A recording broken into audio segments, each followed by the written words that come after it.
Assalamualaikum waalaikumsalam. Assalamualaikum waalaikumsalam.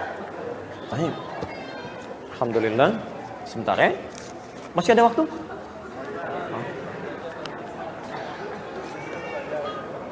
Saya pernah mendengar seorang teman mengatakan dari gurunya bahwa seorang yang ingin mencampur adukan madhab dapat dihukumi haram. Pertanyaan saya, bagaimanakah seharusnya pemahaman yang benar akan hal ini sesuai syariat?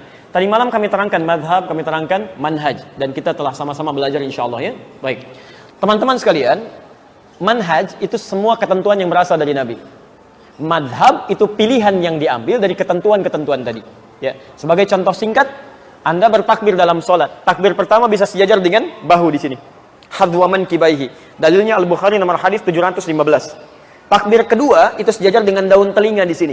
Dalilnya hadis Muslim nomor hadis 391 dan An-Nasai 1101. Jadi boleh bertakbir begini, Allahu Akbar, boleh bertakbir di sini. Itu manhaj namanya. Ya, ketentuan yang diberikan dengan kedua-duanya boleh diamalkan. Tapi nggak mungkin Anda sholat kemudian mempraktekkan keduanya langsung. Begitu takbir, saya ingin sempurna sholatnya dalam takbir yang diajarkan oleh Nabi. Semuanya mau saya lakukan supaya pahalanya makin banyak. Allahu Akbar, misal ya. Baik. Jangankan Anda mik aja sampai kaget ya tuh, gitu kan? Itu nggak tepat. Anda lakukan Allah, itu nggak bisa, nggak ada. Yang mesti Anda kerjakan dan mungkin dikerjakan, pilih salah satu. Imma Anda sejajar dengan bahu atau sejajar dengan daun telinga. Nah, ketika Anda memilih salah satu itu disebut dengan madhab, pilihan yang ada. Nah, teman-teman sekalian, pilihan-pilihan ini itu kadang-kadang disampaikan oleh Nabi ada yang ilatnya. Ilat itu sebab pilihan turun berdasarkan kondisi-kondisi tertentu. Misal, ada kondisi darurat, ada saat safar. Saat safar antum boleh qashar kan? Dari yang 4 rakaat jadi 2 rakaat kan? Makanya salat sunnahnya ditiadakan di sini. Awas, hati-hati ya, hati-hati.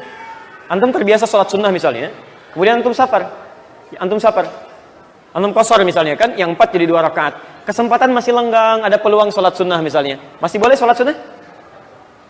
Halo? Oh, ya nggak usah, jangan terlampau soleh. Awas, nggak usah dikerjakan, nggak usah. Yang fardu aja antum turunkan jadi 2, 4 jadi 2. Kenapa antum tambah dengan sunnah lagi? Saat Anda tidak mengerjakan salat sunnah itu, pahala salat sunnahnya sudah dituliskan. Itu hadisnya sahih di Al-Bukhari. Idza maridul abdu aw safar kutiba lahu mithla ma kana alaihi muqiman sahihan. Kalau seorang hamba punya uzur, bahkan dia safar tidak mengerjakan amalan rutinnya, yang 4 jadi 2, yang sunnah nggak dikerjakan, itu pahala konsistensi amalan sebelumnya sudah dituliskan walaupun tidak dikerjakan. Nah, kadang-kadang orang safar ini bacaan-bacanya dipendek. Doa istiftah atau iftitah itu ada 12 doa. Dari yang paling panjang sampai yang paling pendek. Ya. Yang panjang misalnya, ya, yang wajjahtu wajhiya lilladzi fataras samawati wal arda dan seterusnya, itu di hadis Muslim nomor hadis 1848 dari Ali bin Abi Thalib. Ada yang baca Allahumma ba'id baini wa baina khatayaya di Al-Bukhari nomor hadis 711. Tapi ada juga yang pendek. Allahu akbar kabira, alhamdulillahi katsira. Ada yang a'udzubillahi samil alim minasyaitonir rajim. Ada yang subhanadzil mulki wal malakut wa izzati waz jabarut. Ya. Baik, dalam keadaan antum terburu-buru, safar, darurat, Anda bisa memilih yang paling pendek. Pendek. Duduk di antara 2 sujud misalnya. Kan bacaannya ada yang panjang sampai 7 bacaan. Rabbighfirli warhamni wajburni warfa'ni dan seterusnya. Tapi ada pilihan yang pendek. Rabbighfirli.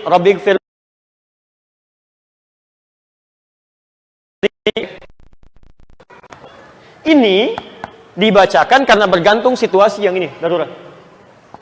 Yang jadi masalah, yang dilarang itu adalah ada orang yang dalam kondisi normal sengaja mengambil campur adukan madhab dicampur adukan, yang ini ngambil yang ini untuk ringannya saja supaya cepat menuntaskan sholat.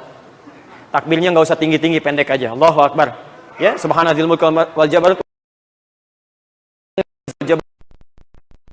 Itu baca surat yang paling pendek, ya, inna a'tainakal kautsar fasholli rabbika wanhar inna syani'aka huwal abtar. Kemudian dia ruku, subhana rabbiyal azim wa bihamdi, sami'allahu liman hamidah, subhana rabbiyal a'la, rabbighfirli.